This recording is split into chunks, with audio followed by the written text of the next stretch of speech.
మాయ గురించి తన తల్లిదండ్రులే వచ్చి చెప్పినా నమ్మను. చివరికి దాన్ని సృష్టించిన ఆ దేవుడే వచ్చి చెప్పినా కూడా నమ్మనుగాక నమ్మను.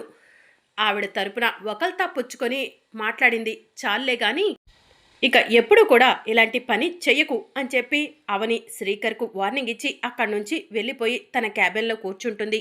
ఇదంతా కూడా మాయ దూరం నుంచి చూస్తూ ఉంటుంది.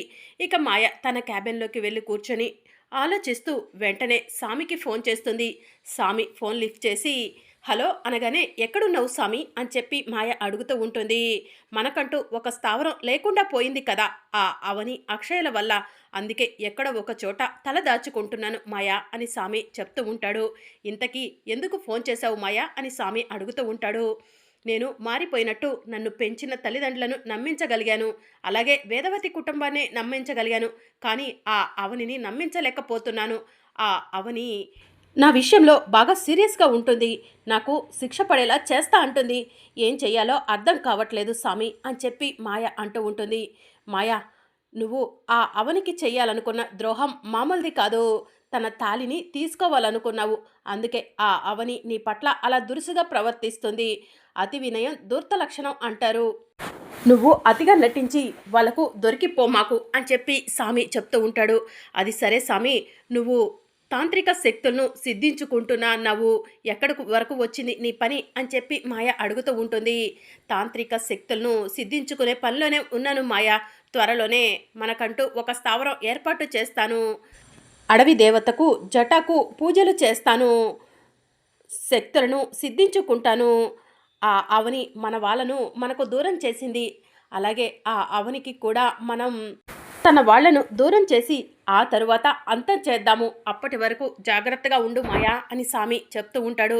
సరే సామి అని మాయ అంటూ ఉంటుంది. నేను ఫోన్ చేసినప్పుడల్లా నువ్వు వచ్చి వెళ్తూ ఉండు, మనం మాట్లాడుకోవాల్సినవన్నీ మాట్లాడుకుందాం అని సామి చెప్తూ ఉంటే సరే సామి అని చెప్పి మాయ ఫోన్ కట్ చేస్తుంది. ఇక మరోవైపు అవని తన క్యాబిన్లో కూర్చొని ఆ మాయ మారిపోయిందంట, మాయకు సపోర్ట్ చేయడానికి వచ్చాడు పెద్ద అని చెప్పి మనసులో అనుకుంటూ ఉంటుంది. ఇక మరోవైపు అవని ఒంటరిగా కూర్చొని బడ్జెట్ రాసుకుంటూ ఉంటుంది. అప్పుడు అక్షయ అవని దగ్గరకు వెళ్ళి అమ్మ పడుకుందాంరా అని చెప్పి పిలుస్తూ ఉంటుంది.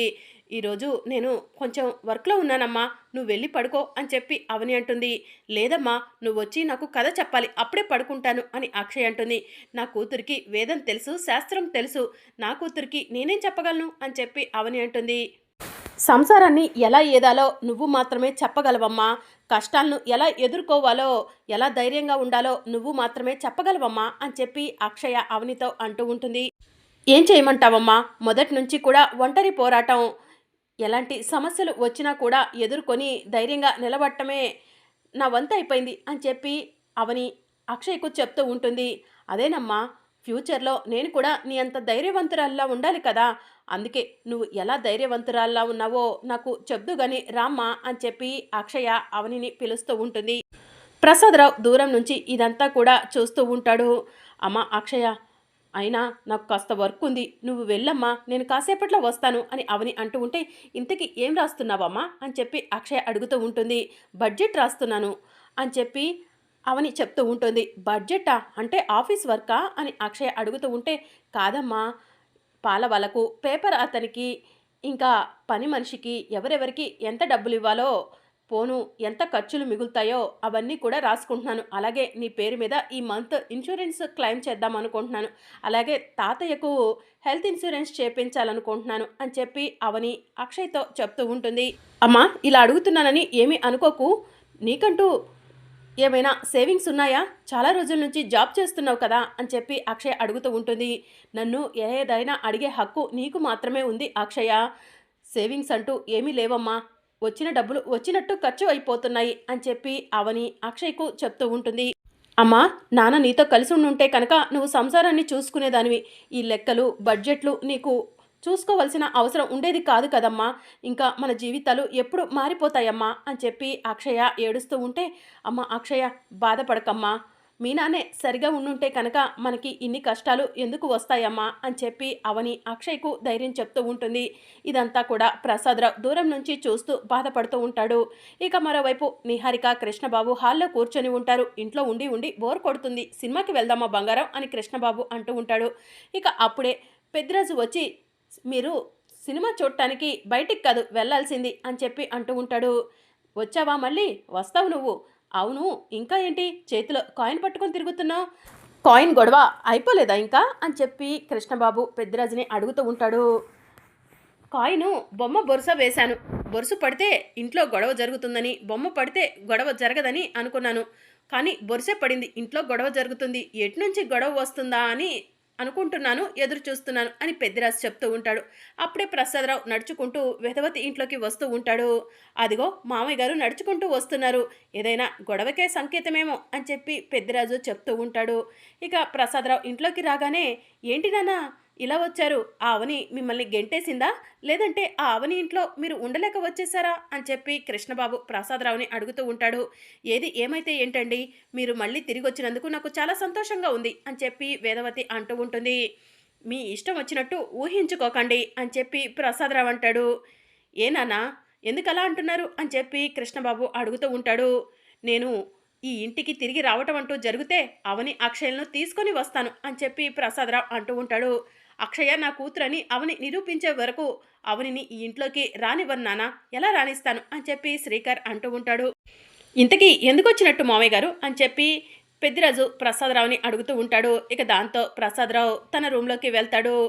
రూమ్లోకి వెళ్ళి రూమ్ అంతా కూడా వెతుకుతూ ఉంటాడు. నానా ఏం వెతుకుతున్నారు మీరు అని చెప్పి కృష్ణబాబు అడుగుతూ ఉంటాడు. నేను ఇక్కడ డబ్బులు పెట్టాను, ఆ డబ్బులే వెతుకుతున్నాను అని చెప్పి ప్రసాదరావు చెప్తూ ఉంటాడు. ఆ డబ్బులు లేవండి, పిల్లలు ఖర్చులకి వాడుకున్నారు అని వేదవతి అంటుంది. నా డబ్బు నా పర్మిషన్ లేకుండా ఎలా వాడుకుంటారు అని ప్రసాదరావు అంటాడు. అదేంటండి అలా అంటున్నారు, మన పిల్లలే కదా అని చెప్పి వేదవతి అంటుంది. మన పిల్లలైనా సరే అడిగి వాడుకుంటే అదొక లెక్క అని చెప్పి ప్రసాదరావు అంటూ ఉంటాడు. అయినా మీకు ఇప్పుడు డబ్బుతో ఏం అవసరం ఉంది అని చెప్పి శ్రీకర్ అడుగుతూ ఉంటాడు. నేను అవని ఇంట్లో ఖాళీగా ఉంటున్నాను, అవనికి నా వంతుగా ఏదో ఒక సహాయం చేయాలనుకుంటున్నాను, అందుకే అని చెప్పి ప్రసాదరావు అంటూ ఉంటాడు. ఓ అవని మీకు తిండి పెడుతున్నందుకు తిండి ఖర్చులు ఇద్దామనుకుంటున్నారా నానా అని చెప్పి కృష్ణబాబు అంటూ ఉంటాడు. మీ ఇష్టం వచ్చింది ఊహించుకోవద్దని చెప్పాను కదా, అవని పాపం ఎంతో కష్టపడుతుంది, కుటుంబాన్ని సాదుతుంది, అలాంటి అవనకు నా వంతు ఏదో ఒక సహాయం చేయాలనుకుంటున్నాను అని ప్రసాదరావు అంటూ ఉంటాడు.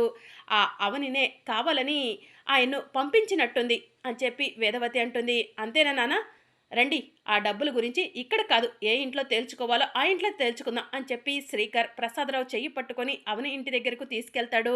అవని అవని అని చెప్పి శ్రీకర్ పిలుస్తూ ఉంటే ఇక అవని బయటకు వస్తుంది. ఏంటి మోయ వీళ్ళంతా కట్టగట్టుకొని మన ఇంటికి వచ్చారు అని చెప్పి అవని అడుగుతూ ఉంటుంది. ఇంట్లో ఇంతమంది ఉండి మా నాన్నను ఇంట్లో నుంచి బయటకు గెంటేశామని చెప్పి వీధిలో వాళ్ళంతా కూడా చెప్పుకుంటున్నారు.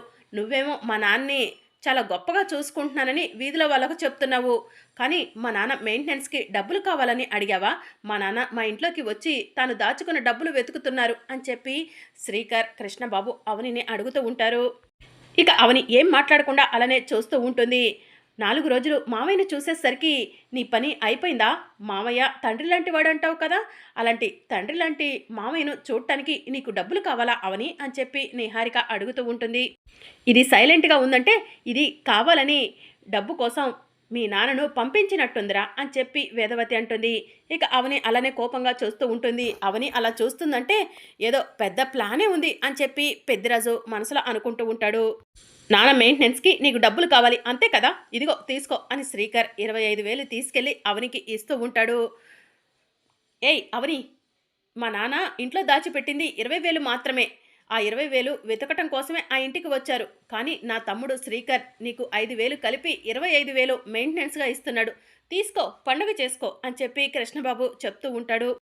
ఇక అవని అలానే చూస్తూ ఒక్క నిమిషం ఆగండి ఇప్పుడే వస్తాను అని చెప్పి లోపలికి వెళ్తుంది. ఇక అప్పుడు ప్రసాదరావు మీరంతా మారరా, అవనిని ఎప్పుడు అర్థం చేసుకుంటారు, అవని అసలు నన్ను డబ్బులే అడగలేదు, నాకే అవనికి సహాయం చేయాలనిపించింది, అందుకే డబ్బు కోసం వచ్చాను అని చెప్పి ప్రసాదరావు చెప్తూ ఉంటాడు. ఇక అప్పుడే అవని ఒక చిట్టి తీసుకొని ఇంట్లో నుంచి బయటకు వస్తుంది. ఆ చిట్టిని తన దగ్గర నుంచి వేదవతి వాళ్ళ దగ్గరకు విసిరేస్తుంది. ఏంటమ్మా ఇంత పెద్ద చిట్టా తీసుకొచ్చావు అని పెద్దిరాజు అంటూ ఉంటాడు. వీళ్ళు మామయ్య మెయింటెనెన్స్కి నాకు డబ్బులు ఇస్తా అంటున్నారు కదా అన్నయ్య, ఏదో ఒకరోజు ఇలాంటి సిచ్యువేషన్ వస్తుందని అన్నీ రాసి పెట్టుకున్నాను, నేను ఎవరెవరికి ఏమేం చేశానో దానికి ఎంత ఖర్చయిందో అంతా కూడా ఈ చిట్టీలో రాసింది అన్నయ్య అని చెప్పి అవని అంటుంది. ఏదమ్మా ఆ చిట్టి ఇలా ఇవ్వు, ముందు జాగ్రత్తగా చాలా చక్కగా రాశావు అని చెప్పి పెద్దిరాజు చిట్టి ఓపెన్ చేసి చదువుతూ ఉంటాడు. చిట్టిలో అమ్మవారి విగ్రహాన్ని ప్రాణాలకు తెగించి కాపాడాను అని చెప్పి రాసిపెట్టి ఉంటుంది. అవును, అమ్మవారి విగ్రహాన్ని ప్రాణాలకు తెగించి కాపాడాను. అప్పుడు నాకు 2,00,000 మీరు ఇవ్వాల్సి ఉంటుంది అని చెప్పి అవని వేదవతికి చెప్తూ ఉంటుంది. తరువాతది చదువన్నయ్య అని చెప్పి అవని అనటంతో వేదవతి అత్త ప్రాణాపాయంలో ఉన్నప్పుడు 3,00,000 అని చిట్టీలో రాసి ఉంటుంది. ఏమ్మా అవని, ఏంటిది అని పెద్దిరాజు అడుగుతూ ఉంటాడు. అత్త ప్రాణాపాయంలో ఉన్నప్పుడు నా కూతురు అక్షయ భవానీ మాల వేసుకొని విజయవాడ కనకదుర్గ గుడికి వెళ్ళి మొక్కు తీర్చుకుంది. అప్పుడు అత్త ప్రాణాపాయం నుంచి బయటపడింది. దానికి ఖర్చు 3,00,000 అన్నయ్య అని చెప్పి అవని అంటుంది. తరువాత శ్రీకర్ బావకు 2 సార్లు ప్రాణగండం అని పెద్దిరాజు చదువుతూ ఉంటాడు. 2 సార్లు శ్రీకర్ బావకి ప్రాణగండం ఏర్పడినప్పుడు నేను ఎంతో కష్టపడి శ్రీకర్ బావుని ప్రాణాపాయం నుంచి బయటపడేశాను. దానికి 3,00,000 అని చెప్పి అవని చిట్టీలో రాసిపెట్టి ఉంచుతుంది. ఆ తరువాత మామయ్య రెస్టారెంట్లో వెయిటర్గా పనిచేస్తుంటే రెస్టారెంట్ క్యాషియర్గా మామయ్యను జాయిన్ చేయడానికి 2,00,000 డిపాజిట్ చేశాను. అవి నాకు ముట్టలేదు అని చెప్పి అవని ఆ చిట్టీలో రాసి పెట్టి ఉంచుతుంది. అది కూడా పెద్దిరాజు చదువుతూ ఉంటాడు.